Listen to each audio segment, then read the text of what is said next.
నేటి మాట లోపల మనం ఓం యొక్క విశిష్టత గురించి తెలుసుకుందాం మిత్రం. ఓం అనేది ప్రణవస్వరూపం, శబ్దమయం.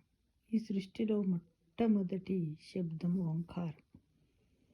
ఒకటి ఏంటంటే అజ్ఞానంధకారములో మునిగి ఉన్న విశ్వములు ఆకాశతత్వముతో నినాదించిన తొలి రుక్కు బ్రహ్మవాక్కు ఓంకారం.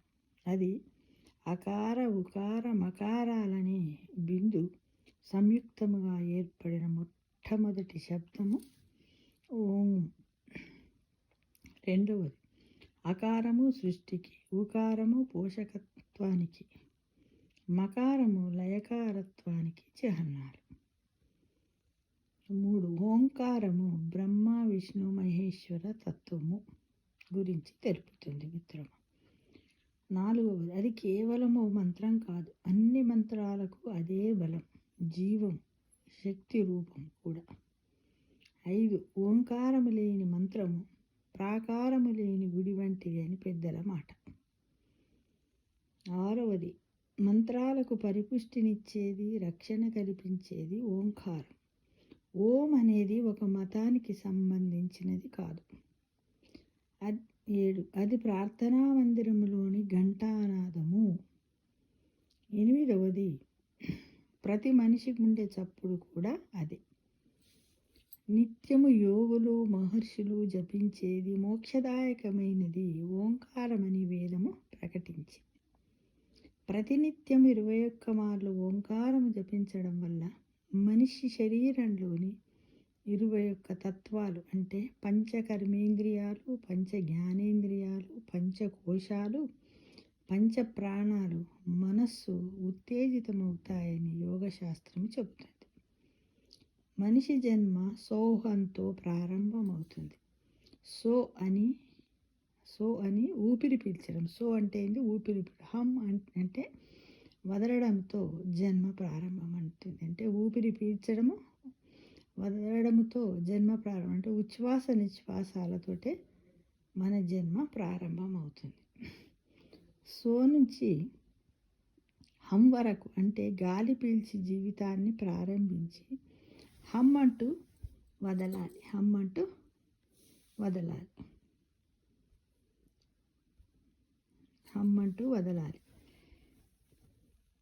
వదలడంతో జన్మ ప్రారంభమవుతుంది. సో నుంచి హమ్ వరకు అంటే గాలి పీల్చి జీవితాన్ని ప్రారంభించి హమ్ అంటూ వదిలి నిర్గుణత్వానికి మళ్ళే వరకు కోహంలోని జీవితము అన్వేషణ సాగాలని ఆధ్యాత్మిక తత్వవేత్తలు చెబుతారు. కోహం అంటే నేనెవరు అని ప్రశ్నించుకోవడం, తానెవరో, ఎందుకు జన్మించాడో, ఏ మార్గంలో వెళ్ళడానికి ప్రయత్నించాలో మనిషి తెలుసుకోవడం, చివరకు ఎక్కడికి చేరుకోవాలో బోధించే కోహం కిందికి వస్తుంది మిత్రమా. వేదాలు, ఉపనిషత్తులు, ఇతర పురాణాలు వీటన్నింటికీ ఓంకారం సాధనే మూలాధారం. విమానం దూరంగా ఉన్నప్పుడు శబ్దం తక్కువగా ఉంటుంది. దగ్గరకు వచ్చే కొద్దీ ఆ శబ్దం పెద్దదిగా మారుతుంది.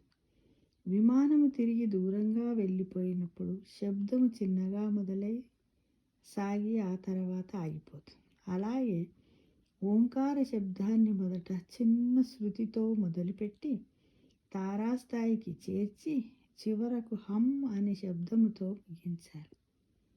నాభి నుంచి శబ్దాన్ని ప్రారంభించి గొంతులో కొనసాగించి పెదవులతో ముగించాలని యోగశాస్త్రంలోని ఓంకారోపాసన తెలియజేస్తుంది.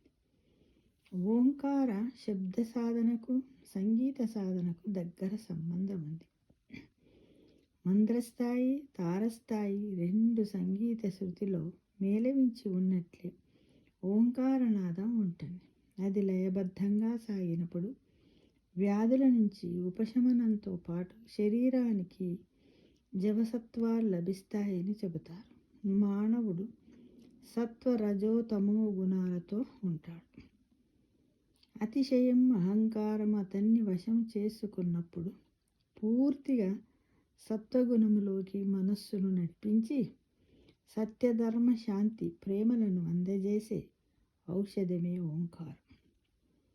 సత్యాన్వేషణలో మనిషికి సహకరించేది, ఆధ్యాత్మిక చింతన వైపు అతన్ని మళ్లించేది, ఆవేశాన్ని అణచి అహింసా మార్గం వైపు నడిపించేది ఓంకారోపాసన అని చాలామంది పెద్దలు తత్వవేత్తలు చెప్పేవారు. సీతను రావణుడు అపహరించడంతో శ్రీరామచంద్రుడు దుఃఖితుడయ్యాడు. ఆమె జాడ కనుగొనే ప్రయత్నంలో సుగ్రీవునితో మైత్రి సాగించాడు. అనంతరం సత్యాన్వేషణకు ఆంజనేయుణ్ణి దక్షిణ దిక్కు వైపు పంపించాడు.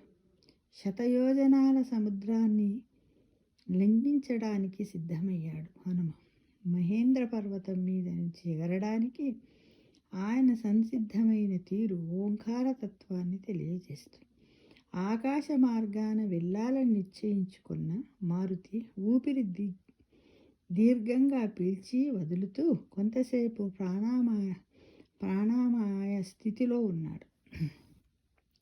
ఒకసారిగా శక్తినంతా కూడదీసుకున్న ఆయన ప్రణవనాదం ఓం శబ్దముతో కుంపించి ఆకాశ వీధిలోకి ఎగిరాడని సుందరకాండ మనకు వెల్లడించింది, తెలియజేసింది.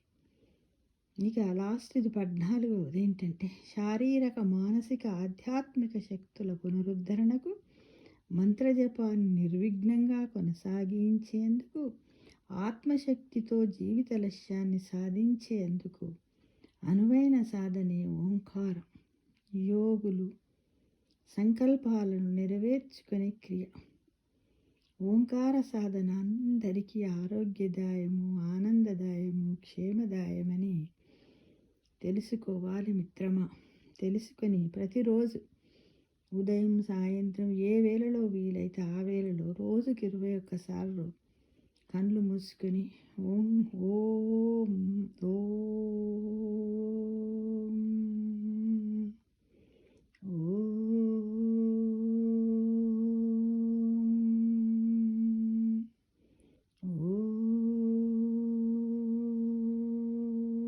అంటూ ఎన్నిసార్లు వీలైతే అన్నిసార్లు చేయడానికి మనం అందరం ఈ రోజు నుంచే ప్రయత్నిద్దామా మిత్రమా. సర్వే జనా సుఖినో భవంతు.